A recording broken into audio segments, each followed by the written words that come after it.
The House Criminal Justice Committee will come to order. Will the clerk please take attendance? Chair Hope. Here. Representatives Andrews. Carter.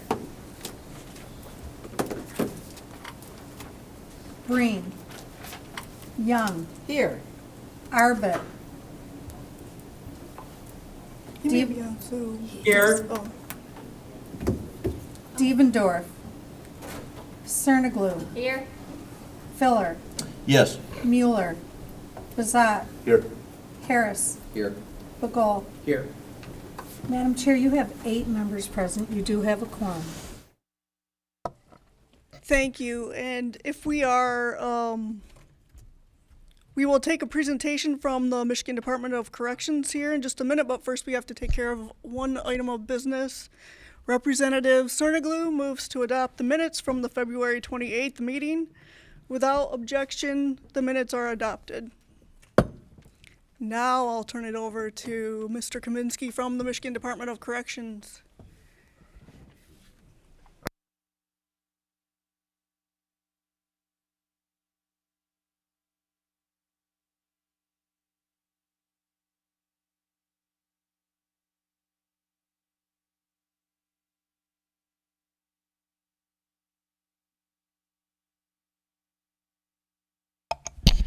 Thank you very much, Madam Chairwoman and members of the committee.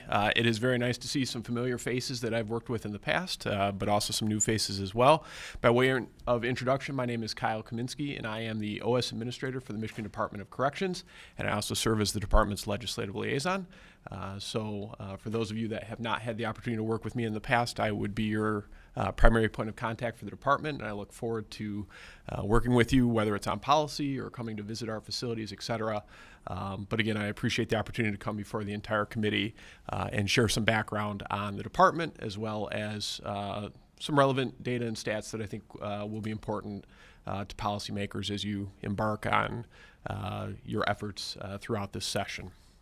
So quickly, I want to kind of start with an introduction to the Department of Corrections in regard to our structure and purpose. While folks think of the Department of Corrections and generally think of our prisons first and foremost, which is understandable, as a department, we actually do much more than just operate the state's prison system.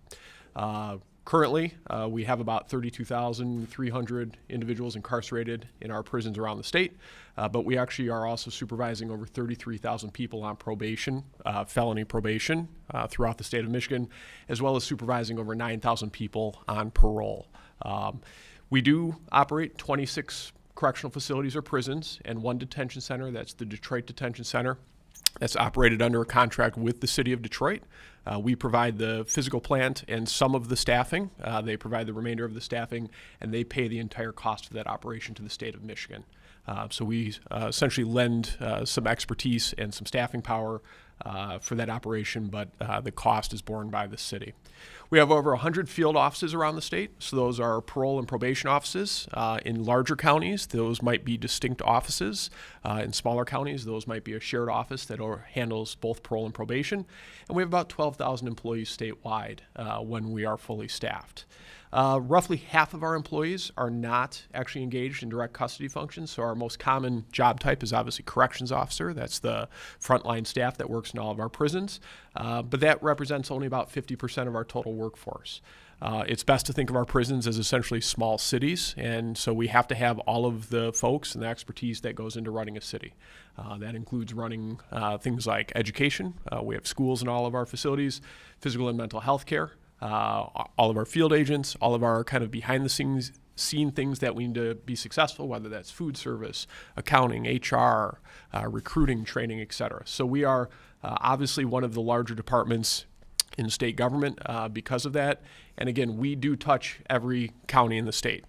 Sometimes people might think, well, there's no prison in my community or there's no prison in my district, so what's my kind of interaction with the Department of Corrections? And the answer is we almost certainly have at least one, if not multiple, field offices in each of your districts. And I can assure you we are, well, I think most of your citizens are probably law-abiding. We are supervising at least some of them in each of your communities on any given day. So kind of understanding our basic structure, we're made up of 3 administrations as well as an executive bureau. One administration is the Field Operations Administration. Again, they handle parole and probation, and I'll talk a little more about them in a minute. Correctional Facilities Administration, they oversee the prisons as well as healthcare and some of the supports that go into the prisons. Budget and Operations, they handle a lot of the very necessary work that happens, but on a statewide basis. Things, again, like HR, legal, recruitment, training, physical plan, et cetera. And then our Executive Bureau is made up of our legislative shop, but also our Offender Success Administration, which oversees education, programming, and reentry, which I'm also responsible for, as well as our Office of Executive Affairs and our Public Information Office. So when we think about kind of what are the goals of the MDOC and what's our approach, back in 2015, the department, I think, made a very clear statement on this when we moved to a model that really focused on creating individual success for the folks that are in our system. A lot of great work had happened in the lead up to that and formed the foundation on which we kind of built that model. But we did adopt a model that very clearly focused on success and focused on some key attributes, evidence-based practices, access to programs and supports that are shown to work to reduce recidivism, but also kind of moving on just looking at recidivism as the only outcome that we're trying to achieve. Recidivism is still, first and foremost, a key goal of the department. We don't want to see people come back into the criminal justice system if they don't need to. We don't want to see new crimes occur. We don't want to see new victims created. At the same time, though, we also understood that we have to strive to actually put people on a better track than just desistance from crime. We want them, after they've been in this system, to be in a better position, better educated, more likely to hold down a job, more likely to achieve self-sufficiency, et cetera. And so that really kind of forms the core of what we do, and the entire department is committed to that effort. And so that has really driven our approach over these last 7 years. And I'll talk a little more about kind of the numbers that has created and the trends that has created. But we obviously feel very positively about that. We're still always looking to innovate, and we'll continue to innovate and bring new opportunities into our system, but very pleased with the impact that model has had under our leadership. So turning back to kind of the basic makeup of our department, again, the Correctional Facilities Administration is our largest administration. They're the ones that are responsible for operating our prisons. One thing, and there's a map here, and it might be a little hard to see on the screen, but a map with our facilities. We are kind of a geographically diverse department. We have 6 facilities in the Upper Peninsula, 20 in the Lower, again, the detention centers in the city of Detroit. So we are somewhat spread out, it's safe to say, when it comes to our prisons. And one of the key things, and I'm sure many of your offices will get this question if you haven't already, is we do not house prisoners based on where they are from. Our facilities are not interchangeable. They operate at different custody levels. They offer different programs. They offer different levels of acuity when it comes to physical or mental health. And so prisoners are placed within our system at the facility or facilities that best meet their needs. That may be a facility that's relatively close to where they're from. It may be a facility that's not close at all to where they're from. But again, it's going to be those classification, programming, and healthcare needs that are generally going to drive where placement occurs. We do operate at different custody levels around the state. We operate at 1, 2, 4, and 5. There used to be a level 3. There is not anymore. We did not renumber, so we just skip right over that one. And then we obviously have restrictive housing that's above level 5. Some facilities will operate at a single level.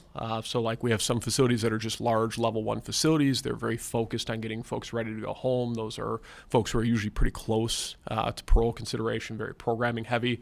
But then we have other facilities that are multi-level facilities. Oftentimes there'll be a higher custody level at those facilities and then a lower custody level.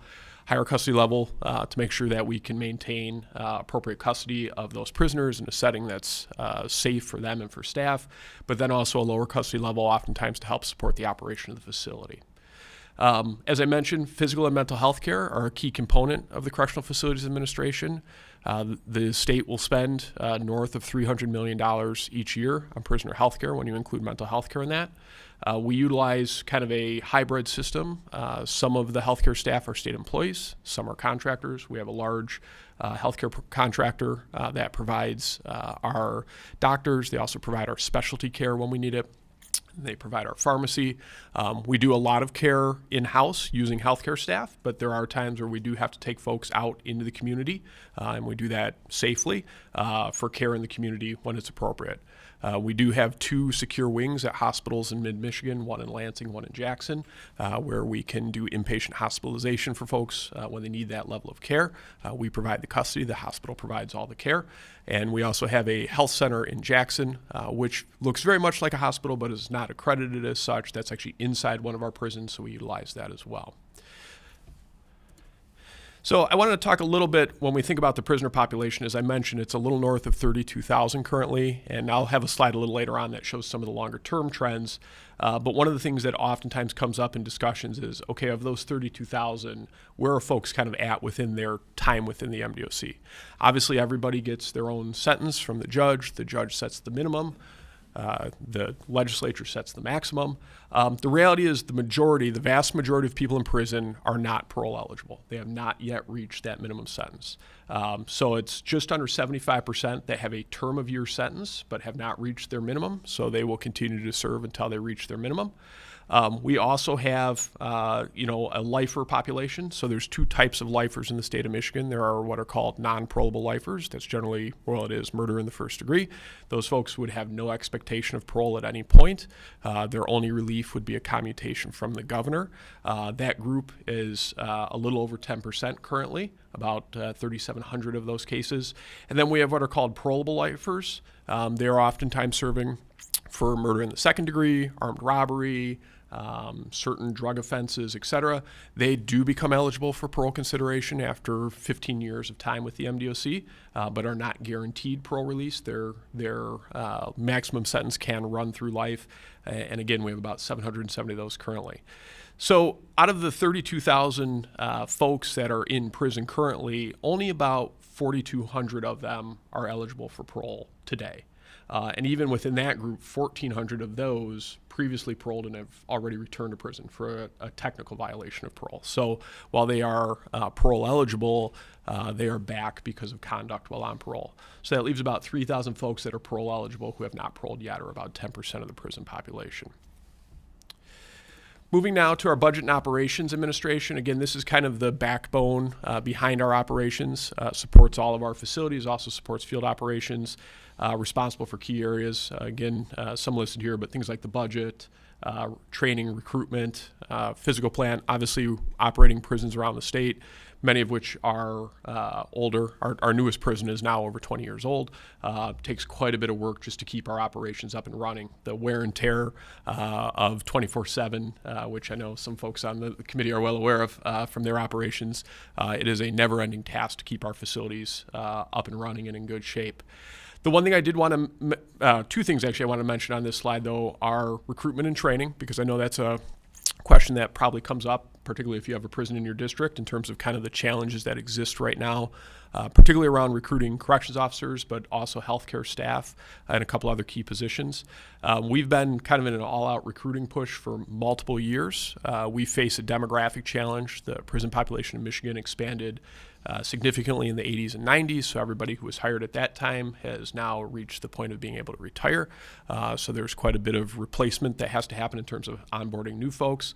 And we're also facing a national challenge that impacts corrections and I think impacts law enforcement generally around recruiting. And so we're working very aggressively. I'm recruiting and have been for a number of years. Our goal is to try to hire a minimum of 800 new corrections officers each year. We run our own academy. We run it quarterly.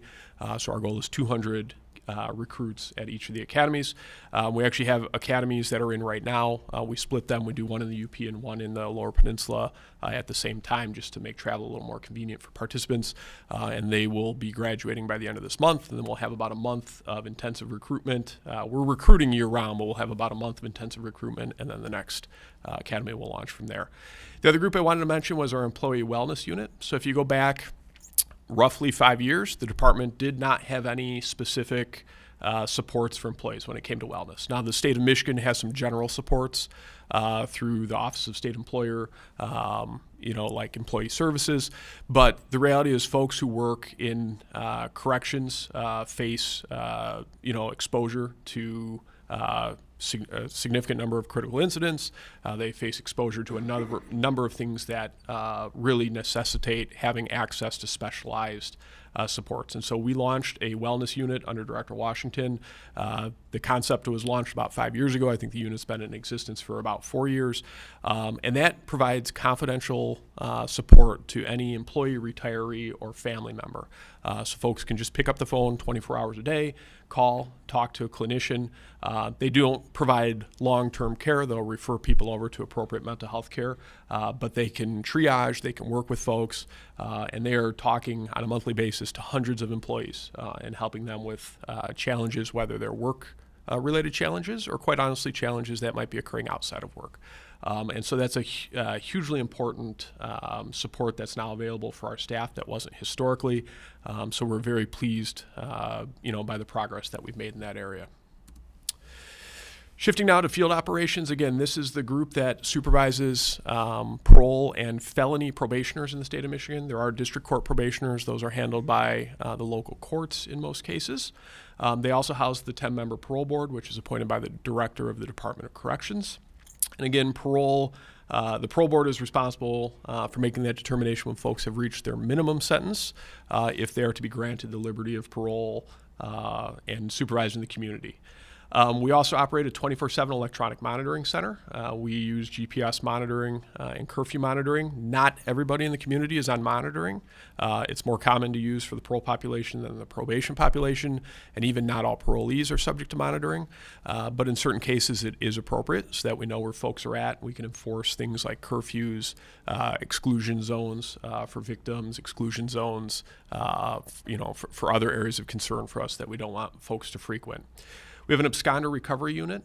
This is a group that works in the communities around the state. They're primarily tasked with finding parole absconders, so folks who are no longer reporting to the parole office as required.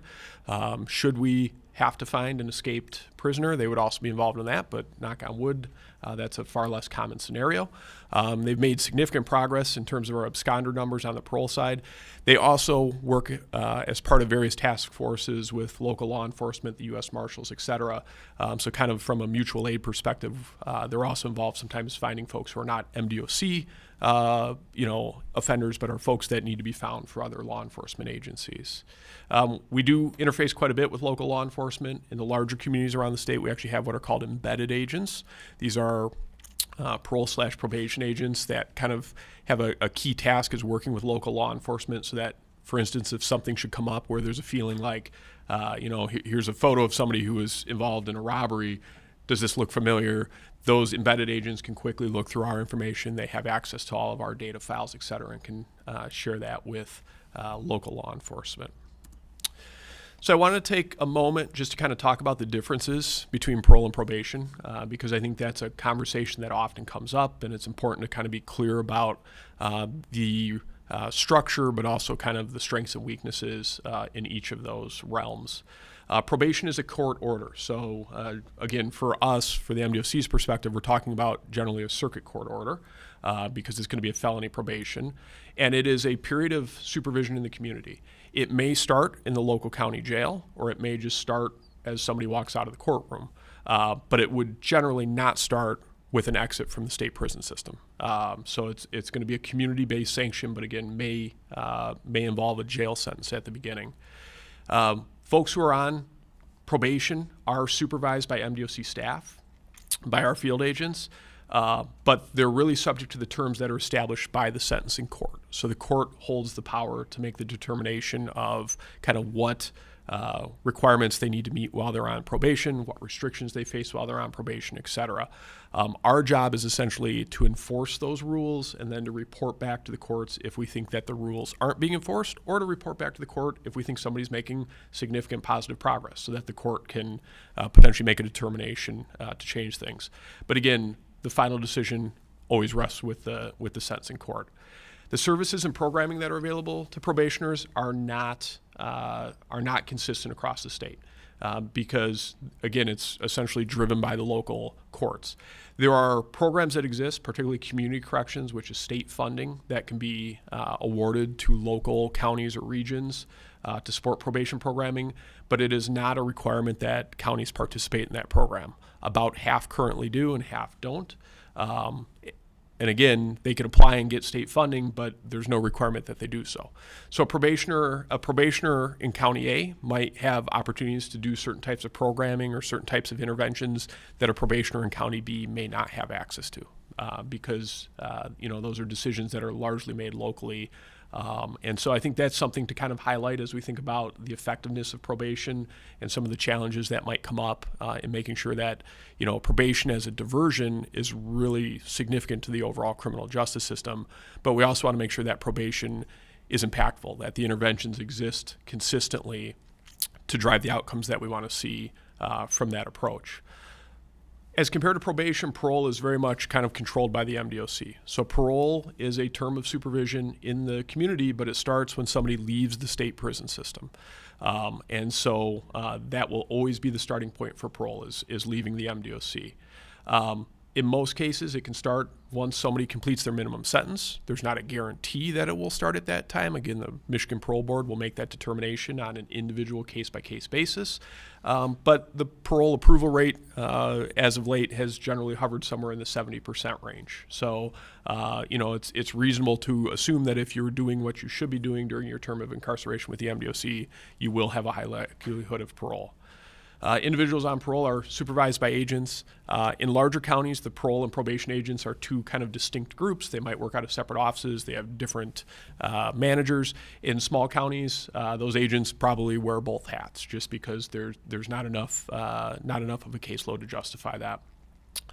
Parole, the terms of parole are ultimately set by the parole board, and the parole board is kind of the authority that maintains, control over what the supervision requirements are going to be, can change those requirements, et cetera. So parole is not dictated by the local court or the sentencing court. It's really controlled by the parole board.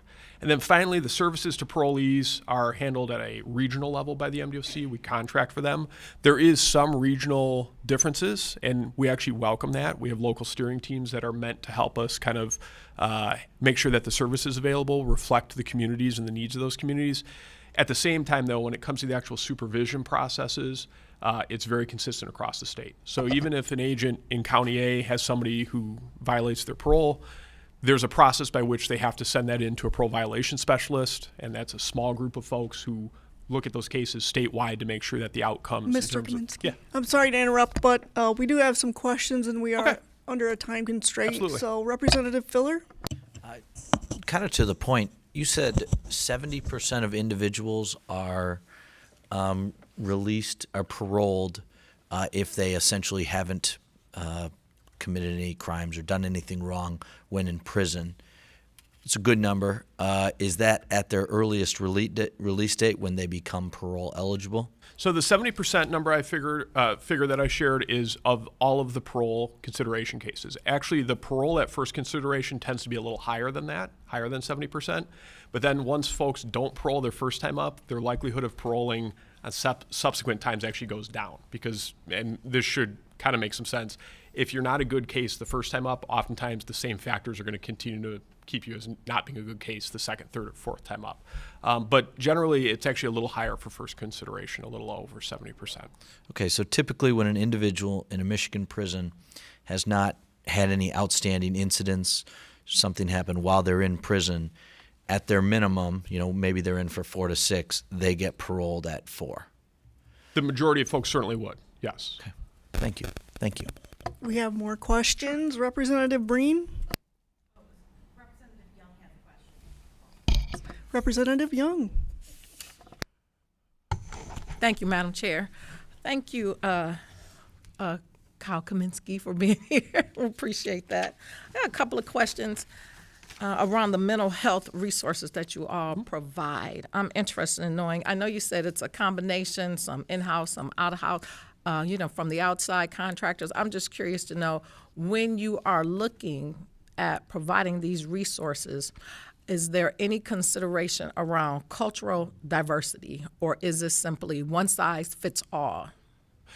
No, I think that's a great question. I think we're more attuned to that now than we have been in the past, in terms of making sure that we have folks who are able to work with a very diverse prison population. The reality we face is that about a third of the prison population is on an active mental health caseload, which is a very significant number. And so because of that, we need to be able to fill those positions. And oftentimes it's a struggle to fill those positions. Certainly at certain locations, it can be very difficult. So we're not turning good candidates away. And at the same time, we do want to try to be as kind of diverse in our hiring as possible. And that's something that we talk about quite a bit internally in terms of how to make sure we're hiring folks that, have kind of that cultural competency to work with different groups within our system. One additional follow-up, if I may, Madam Chair. So I've had some people reach out to me concerned about the number of suicides that have been taking place. Particularly to my understanding, there was just recently a suicide in the women's correctional facility. You can confirm that. But what type of supports are people getting when they're showing this type of behavior? I'm just trying to understand a little bit more about that. Sure, yeah. There was a suicide at the Women's Huron Valley Correctional Facility roughly, I think, 2 weeks ago. And it's something that we take very seriously. So there are processes in place.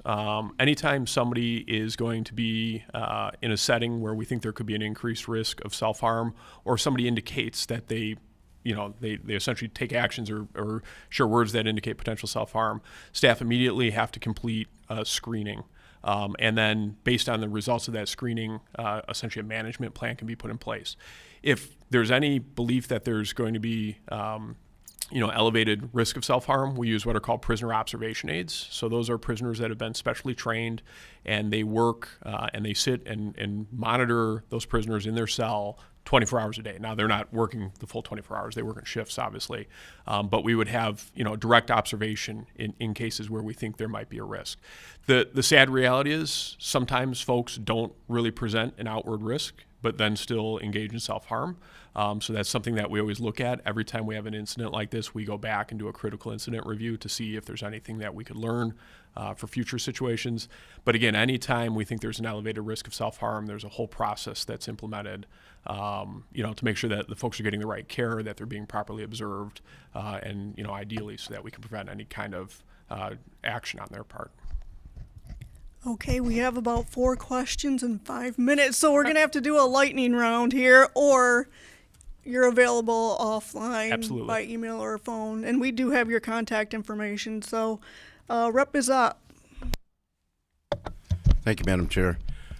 Great presentation. I can't imagine what Department of Corrections deals with. I had issues with dealing with 400 inmates, but my question is regarding the budget. Your budget has gone up about $124 million in the last 6 years. Population has gone down about 6,200. Have you closed any facilities, or is there a reason for that? Can you comment on that? Yeah, so to answer the last part of that, we made 2 big capacity changes in November. We closed the Michigan Reformatory in Ionia, so that facility is permanently closed. And then we consolidated half of the Gus Harrison Correctional Facility in Adrian, so that was a kind of 2-sided facility, and we essentially closed half of it. As far as our budget, yeah, we are right around $2 billion and have been going back more than a decade, but there is some small ebb and flow there, but there's no doubt the prison population has gone down. Our biggest cost drivers, 2 biggest cost drivers, are staff. So that's about 75% of our expenditures on staff salary benefits, and those have obviously continually gone up.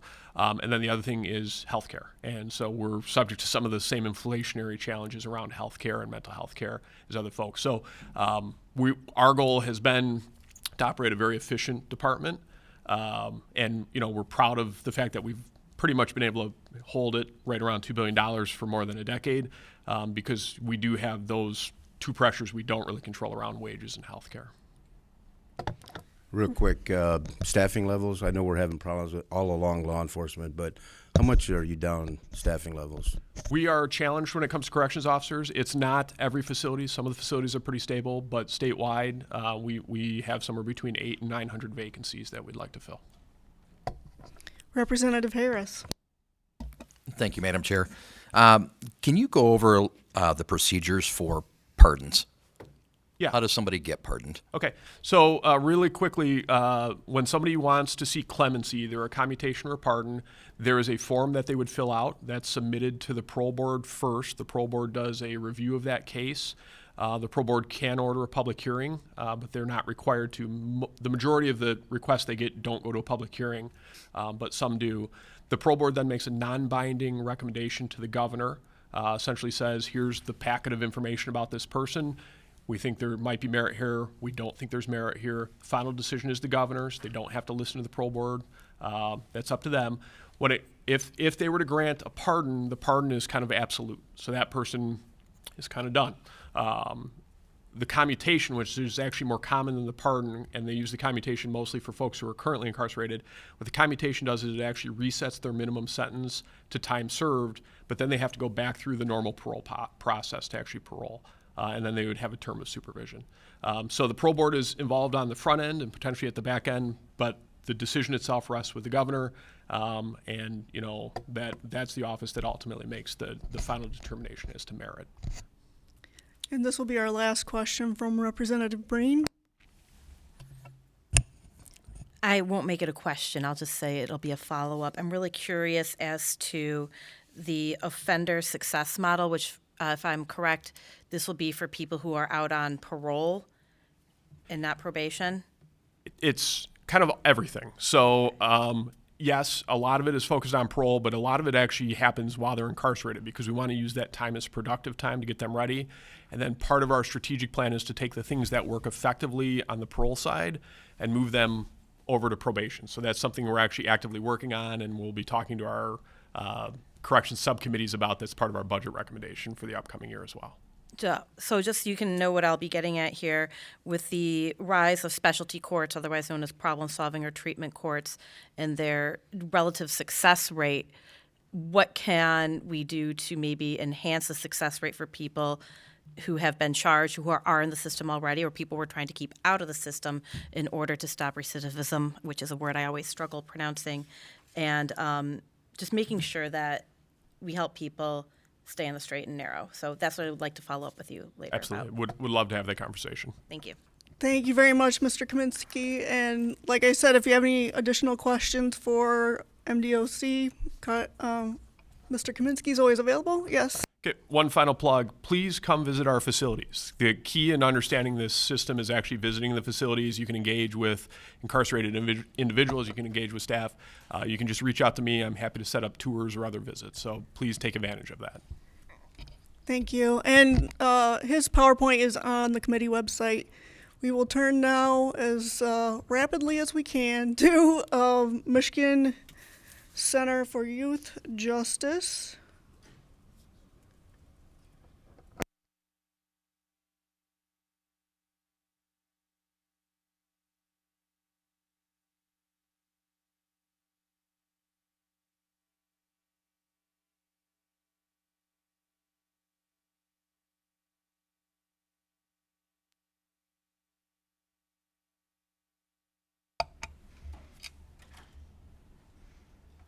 All right, good morning.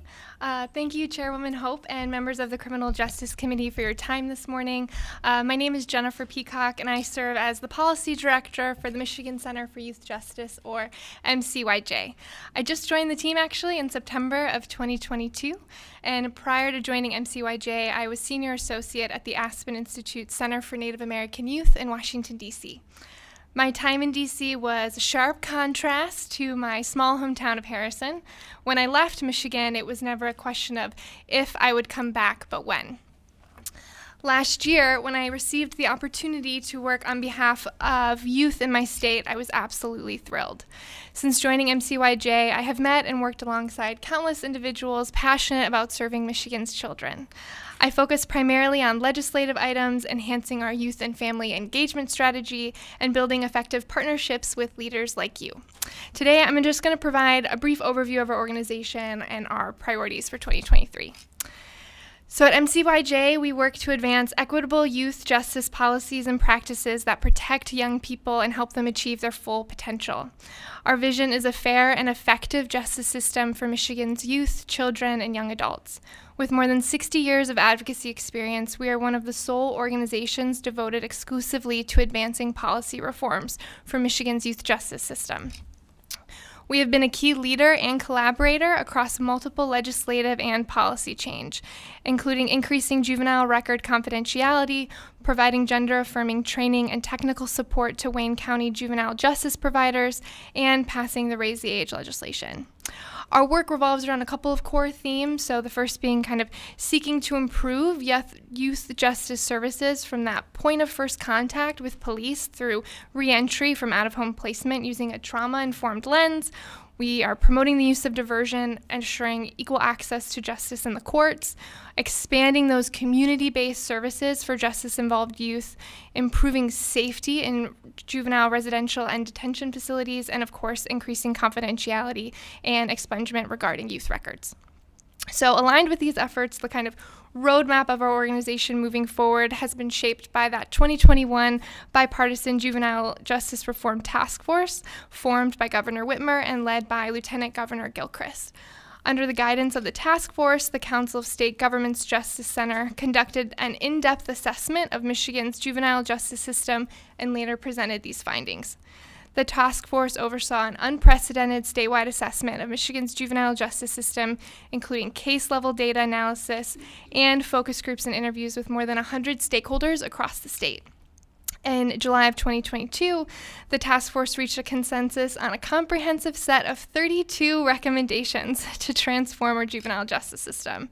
These recommendations are based on the assessment findings and are really grounded in what research shows to improve community safety, reduce disparities, and of course, improve youth outcomes. These recommendations have become our path forward to ensure our state's juvenile justice system is the most effective it can be. From these 32 recommendations, we have 6 core priority areas that were identified, and they include, in no specified order, one being enhance the child care fund. MCYJ is advocating for establishing a minimum framework of juvenile justice-based practices statewide. These best practices will be supported by an increase in community-based services and supervision reimbursement rate for counties and tribes to 75% to incentivize and support the development, expansion, and strengthening of community-based services and formal alternatives to detention and incarceration, including diversion.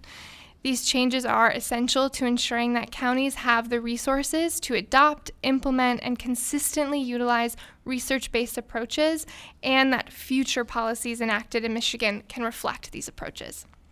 Another focus area includes expanding the Michigan Indigent Defense Commission. So the task force found that Michigan has no centralized structure and minimal standards, supports, and/or resources for juvenile public defense statewide.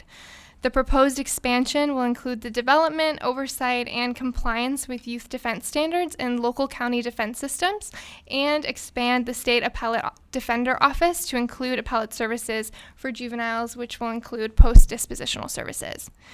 We also are focusing on the expansion of the Juvenile Diversion Act so that an overwhelming majority of offenses, with the exception of youth committing a specified juvenile violation, are eligible for pre-court diversion based on the use of risk screening tools and other factors, and limit the length of time that a youth can be placed on pre-court diversion unless the court determines that a longer period is needed for youth to complete a specific treatment program.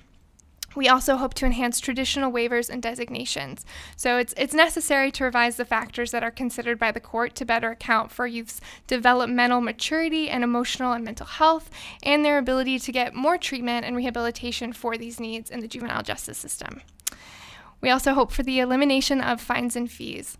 The task force recommendations call to eliminate most non-restitution fees and costs associated with juvenile justice system involvement. These fees include cost of care, services, and court-appointed representation. This reform calls to remove parent-guardian burden to pay for costs associated with consent calendar services, remove minimum state costs, and ensure youth are no longer placed outside of their home solely on non-payment or refusal to perform community services. This legislation would not affect the juvenile court and probation's ability to assess fees or costs associated to the Crime Victims Fund as well as restitution. For fees related to both the Crime Victims Fund and restitution, legislation will establish a standard procedure for ability to pay, determination of a payment schedule, and the total to be assessed. And finally, our last sort of bucket of focus is strengthening and expanding the Office of the Children's Ombudsman. So we want to, of course, enhance new and current processes for handling, investigating, and reporting incidents that occur in juvenile facilities. Now, our work primarily focuses on these sort of state-level solutions. We recognize the importance of working alongside counties due to the decentralized nature of our juvenile justice system. MCYJ advocated for new funding for the in-home care grant, which was ultimately included in fiscal year 2023 budget for the Michigan Department of Health and Human Services. As it has in years prior with great success, the in-home care grant will provide funding to rural counties to establish or expand existing evidence-based alternatives to confinement, which are more cost-effective and have been proven to produce better outcomes for youth. MCYJ has been committed to ending juvenile court fines and fees, and we're grateful for our partnership with the National Center for Youth Law and the 16th Circuit Court Juvenile Division in Macomb County in 2021. This project and subsequent report address the impact of juvenile court fines and fees on Macomb County's youth and families. The county has ultimately eliminated discretionary and waivable fines and fees and discharged the previously assessed debt. This project allowed MCYJ to produce a sort of do-it-yourself guide to help juvenile courts conduct an analysis of assessment and collection of juvenile court debt. We have some additional focus areas, including workforce development. So MCYJ will be requesting a line item in this year's budget to support a pilot workforce program targeted at youth who are already involved or at risk of becoming involved in the juvenile justice system. This proposal is supported by Michigan Works Association and the Michigan Association of Family Court Administrators. The goal of the program is to provide meaningful workforce development opportunities, reduce the likelihood that these youth will have further interactions with the justice system, and really assist in the development of a collaborative relationship between education, workforce, public safety, the courts, and employer stakeholders in service of justice-involved youth. Our Advancing Justice Initiative, which is in partnership with the Ruth Ellis Center in collaboration with Wayne County Care Management Organization, focused on building affirming juvenile justice systems. And of course, MCYJ is committed to working alongside systems-impacted youth and their families. We've recently begun working with a youth and family organizer to ensure their voices, perspectives, and of course, solutions are heard in the policymaking process. In closing, the work to ensure young people receive fair and effective and equitable treatment in the juvenile justice system will really take all of us. MCYJ is excited to find paths forward to ensure our children, youth, and young adults can really thrive. I look forward to working alongside each of you, and I'm happy to take any questions, answer them the best I can, and whatever I don't know, I'm going to track down for you. Thank you. Thank you. Representative Filler. Sure, I'm really interested in this diversion concept. So right now, and again, I didn't practice law in that juvenile justice, so I'm not an expert. But there are some crimes that you cannot be diverted right now, right? So arson, first-degree murder, sex crimes, first-degree CSC, carjacking, bank robbery, second-degree murder. Under your legislation proposed, you could now be diverted for those crimes. In the proposed legislation, anything that would be considered a felony, which I think are all the things you alluded to as an adult, is still not eligible for diversion. I believe so. Not eligible? Not eligible, no. Okay. The draft we saw showed that they would all be essentially eligible. But maybe there have been some changes made or something. I'm happy to triple check. I think I have a meeting with you actually this afternoon. So well, I'll see you in a couple hours then. Yeah, I'll chat with you and Rusty about great. it. Thank you so much. Yeah, absolutely. Representative Carter. Thank you, Madam Chair. And I was listening as I was stuck in traffic on the way up here.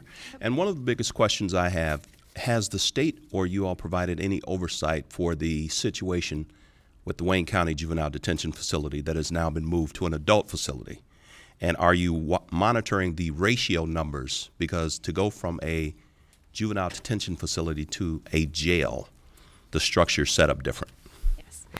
Yes, MCYJ has been following the current residential crisis facing our state.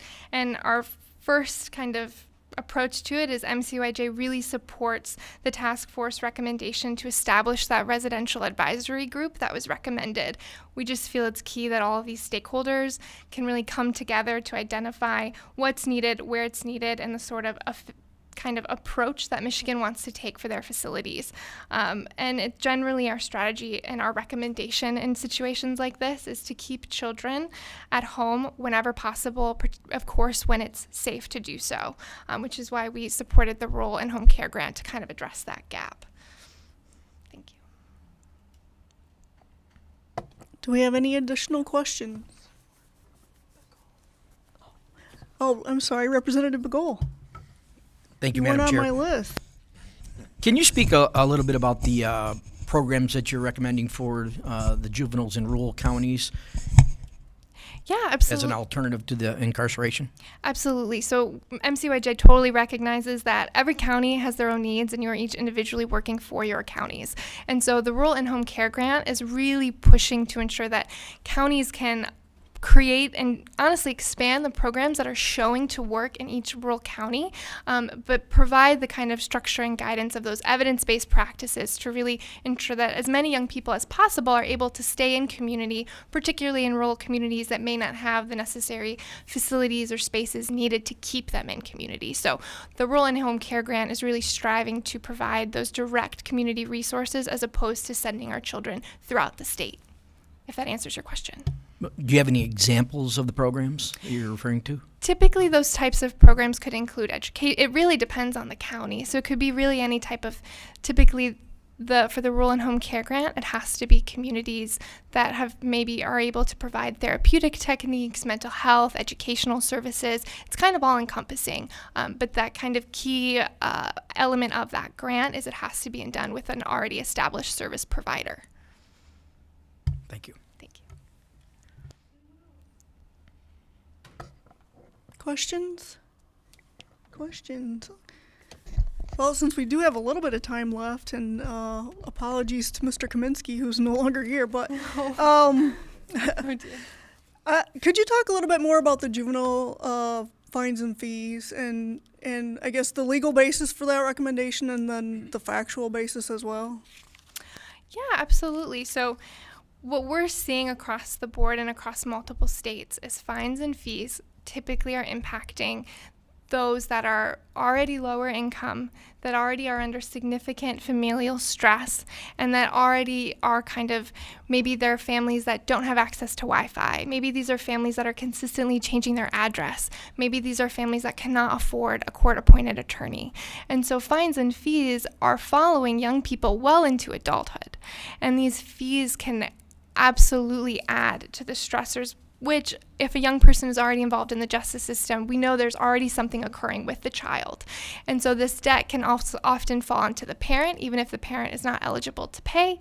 We're also seeing that courts will sometimes take into account that a parent's income versus youth as a class are most likely to be unemployed, and sometimes are not legally allowed to work. And we're also seeing that these young people are often leaving school, and they're trying to either turn to crime to pay these fees, or they're also trying to get a job and dropping out of high school to pay the debt.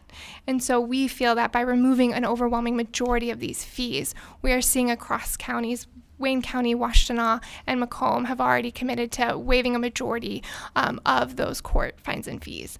And so we're seeing it across other states that it has a tremendous impact on youth rehabilitation, and it doesn't continue kind of driving families deeper into the juvenile justice system.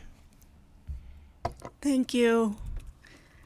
I see no further questions from my committee, and so Representative Andrews moves to excuse absent members. There being no objection, the motion prevailed by unanimous consent. And there being no further business before the committee will stand adjourned.